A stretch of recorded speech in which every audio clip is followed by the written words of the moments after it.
estudantes do quinto ano, tudo bem com vocês?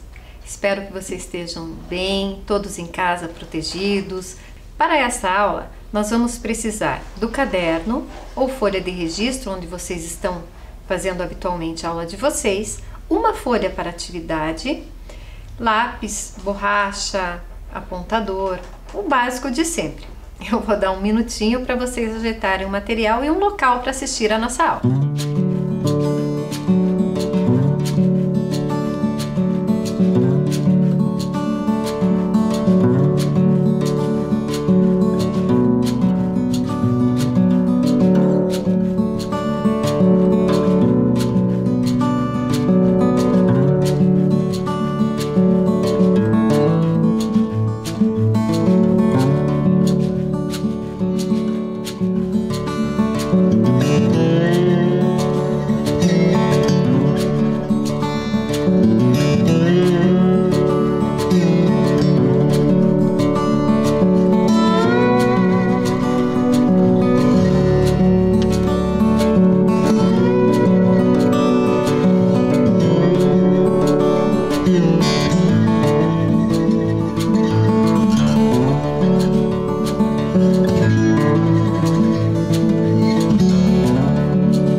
Vamos registrar então a nossa aula. Coloquem a data de hoje e o nosso tema, Cidadania na Antiguidade e nos dias atuais. Um tempinho para vocês copiarem no caderno.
Então hoje nós vamos falar sobre cidadania.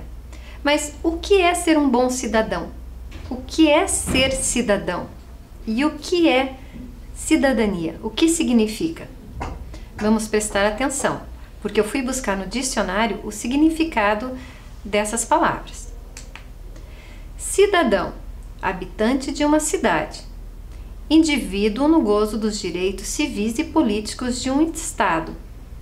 Ou seja, todos nós sabemos que possuímos direitos e deveres na nossa sociedade, e esses são os nossos direitos civis, e os nossos direitos políticos são relacionados ao direito de votar e ser votado.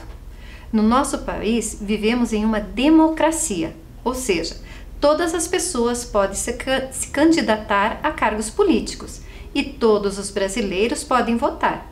A única restrição é o critério de idade. Por exemplo, para votar, a idade mínima é de 16 anos. O voto é o maior exemplo do exercício da nossa cidadania.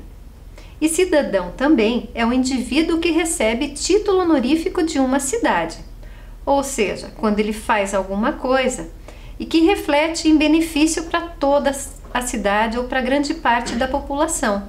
Aí os governantes reconhecem a ação dessa pessoa e dão um título honorífico a ela. E cidadania? Veja o que eu encontrei. É qualidade de cidadão, que nós já vimos o que significa. Cidadania adquirida é a resultante da naturalização, ou seja, quando você nasce num outro país e acaba imigrando para um outro país ou para o nosso país, e você quer ter os mesmos direitos que todos os brasileiros têm, como é o nosso caso, essa pessoa se naturaliza brasileiro. E a cidadania de origem ou natural é decorrente da condição de o indivíduo ter sua nacionalidade adquirida no local de nascimento. Se você nasceu no Brasil, você é brasileiro, você não tem que reconhecer a cidadania, ela é automática.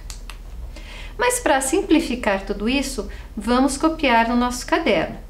Eu tenho 2 textos para a gente copiar em 2 slides.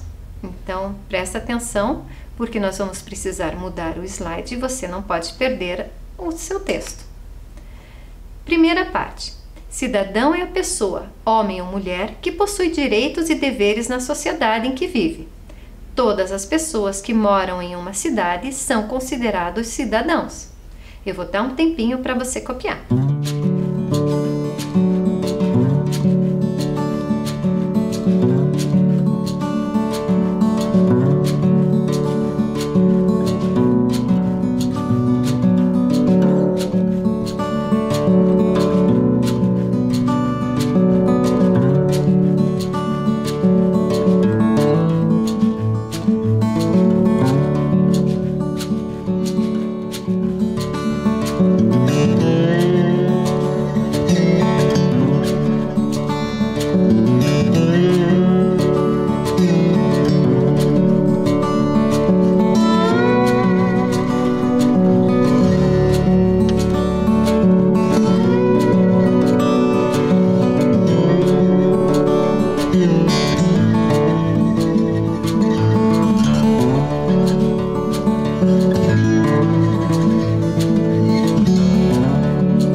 Conseguiram terminar? Agora vamos à nossa segunda parte do texto. Cidadania é o reconhecimento da origem dos cidadãos. É a garantia dos direitos e deveres por ser natural ou ter nascido ou se naturalizado em um país. Um tempinho para você copiar.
espero que você tenha conseguido copiar. Mas o que é ser um bom cidadão? Para a gente ser considerado cidadão, não basta ter os direitos políticos, nós temos que ter atitudes. Para ser considerado um bom cidadão, são necessárias ações, ou seja, atitudes que interferem e auxiliam na comunidade em que se vive. Então, se as pessoas de uma sociedade são educadas, obviamente, aquela cidade, aquela comunidade vai ter uma outra expressão. Por isso que a nossa educação é muito importante. Eu quero que você copie no seu caderno as ações que vocês acreditam serem adequadas para um bom cidadão. Prestem atenção, é só a forma correta de se agir que vocês vão copiar. Então, olhem aqui. Sujar a cidade, será que é uma boa atitude? Cumprir com seus deveres. Depredar o patrimônio público. Participar de associação de moradores. Votar. Exigir seus direitos. Essa acho que tá fácil, né? Copia só o que você acha que um bom cidadão faria.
Agora eu quero ver se você marcou certo e se é um bom cidadão.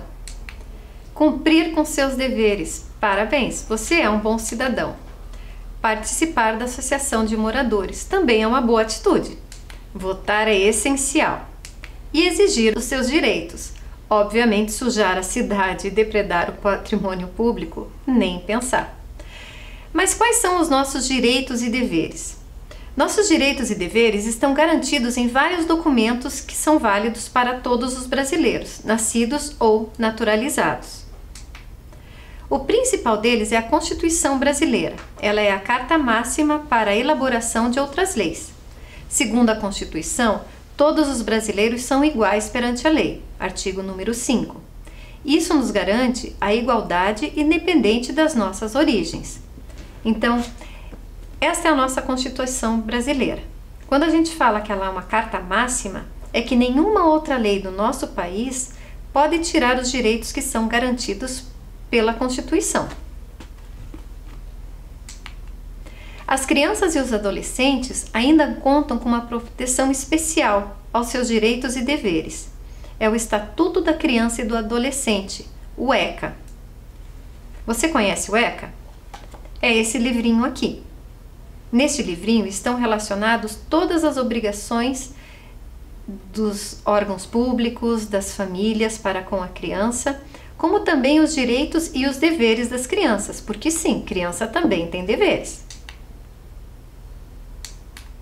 Nesse estatuto estão todos os direitos básicos necessários para o bom desenvolvimento das crianças e dos adolescentes, principalmente quanto à sua proteção e a garantia de acesso à educação. Então agora eu trouxe para vocês um vídeo mostrando um pouco das leis de proteção às crianças, um pouco do que garante o Estatuto da Criança e do Adolescente. Vamos assistir? Você sabia que existe uma lei que fala sobre os direitos e deveres de uma criança? Sabiam que todas as crianças têm direitos? Eba! Quais, professora?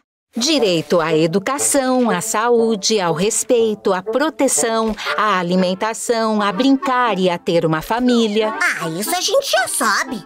Mas nem todas as crianças são matriculadas nas escolas. Em vez disso, estão trabalhando. Coitadas! Por isso, existe uma lei para proteger as crianças, o ECA. Ele proíbe as crianças de trabalharem até os 14 anos. Essa lei também diz que toda criança deve ser criada pela família. E se uma criança não tiver família? Ela pode ser adotada, né? Que legal essa lei! Mas, além dos direitos, as crianças também têm deveres. E quais são? Obedecer aos pais, respeitar as pessoas e a natureza, cuidar dos animais, proteger o patrimônio público, frequentar a escola e estudar muito. Ah, já fazemos isso! Muito bem! Vocês serão adultos com um futuro muito melhor para se viver. Gostaram da animação? Eu também gostei. Vamos observar atentamente estes dois artigos do Estatuto da Criança e do Adolescente. O artigo número 2. Considera-se criança, para os efeitos desta lei, a pessoa até 12 anos incompletos e adolescente, aquela entre 12 e 18 anos de idade. Então, se você tem menos de 12 anos, sim, você é uma criança. O artigo 4º fala sobre o dever da família, da comunidade, da sociedade em geral e do poder público, assegurar com absoluta prioridade a efetivação dos direitos referentes à vida, à saúde, à alimentação, à educação, ao esporte, ao lazer, à profissionalização, à cultura, à dignidade, ao respeito, à liberdade e à convivência familiar e comunitária. Todos esses direitos são garantidos nessa lei. Agora, vamos pensar em ser crianças um pouco. Eu quero que vocês representem, através de um desenho no seu caderno, os direitos das crianças de acordo com o que você observou no artigo número 4 que nós acabamos de ler, do Estatuto da Criança e do Adolescente. Eu vou voltar o texto para vocês observarem e efetuarem esse desenho, ilustrando, como se fosse uma ilustração dessa lei. Eu gostaria muito que vocês fotografassem e mandassem para mim. Será que você consegue? Então vamos lá, um tempinho para você começar a sua produção, façam bem caprichado e eu vou deixar o texto para vocês.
Conseguiram terminar? Se não terminou, não se preocupe. Vocês podem continuar, ou melhor, caprichar no seu desenho depois da nossa aula. Agora eu quero fazer uma pergunta para vocês. Você sabe o que garante os nossos direitos de brasileiros? Você tem ideia do que nós temos que ter para ser reconhecidos como brasileiros? Então me responda rápido. Quais são os documentos que você possui? Você tem documentos? Então, um tempinho para você registrar quais são os documentos que você tem.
Conseguiu perguntar para alguém na sua família? Deu tempo?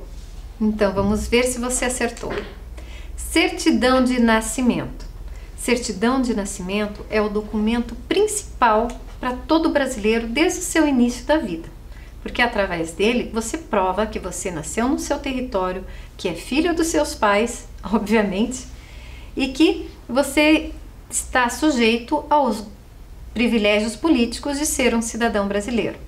E também a identidade, a carteira de identidade, que vocês também já devem ter, porque é necessário para fazer várias ações, inclusive se matricular na escola.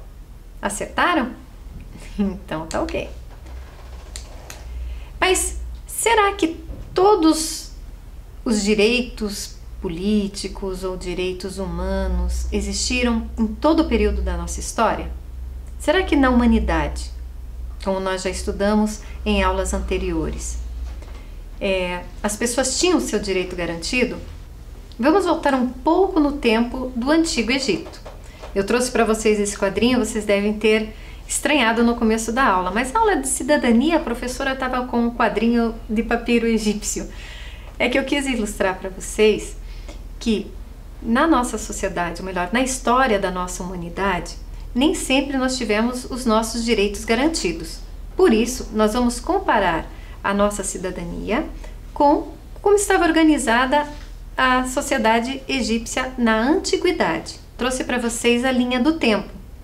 Nessa linha do tempo, nós aprendemos que os historiadores dividiram a história da humanidade em idades de acordo com certos acontecimentos que facilitavam o estudo desse período. Então, nós vimos na pré-história, quando estudamos o Paleolítico e o Neolítico, e que depois, com o advento da criação da escrita, dos primeiros registros que nós historiadores encontramos das escritas, nós marcamos o início da Idade Antiga.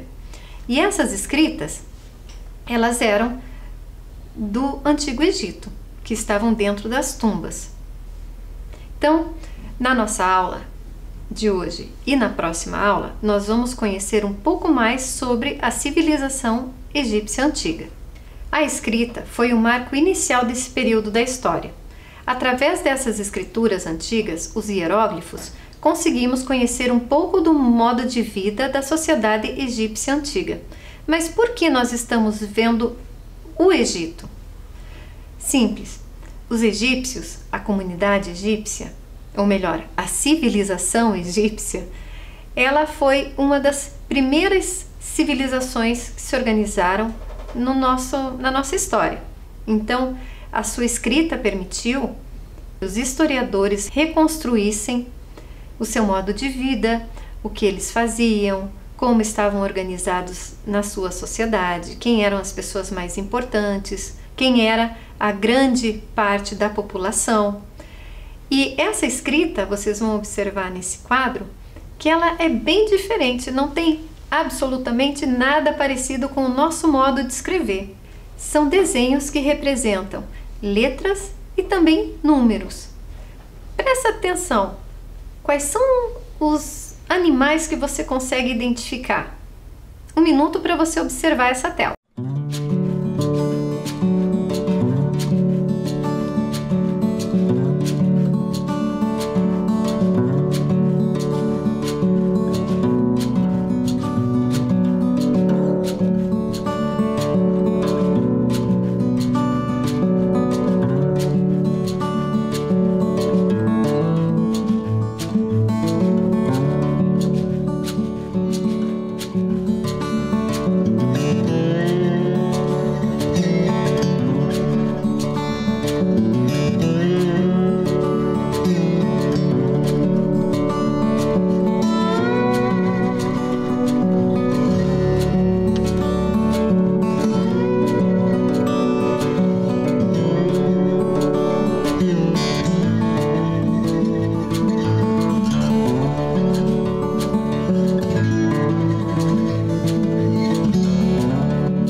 Observaram? O que vocês acharam? Eu olhando aqui, eu consegui encontrar gavião, cobra, leão, macaco. Olha o macaco aqui. Coruja. Parecem desenhos de corujas. Sim, eles usavam os contornos, as imagens dos animais. Bom, eu tenho certeza que vocês ficaram curiosos para saber mais sobre o Egito, mas isso vai ficar para a próxima aula. Combinado? Então, fiquem bem e até a semana que vem.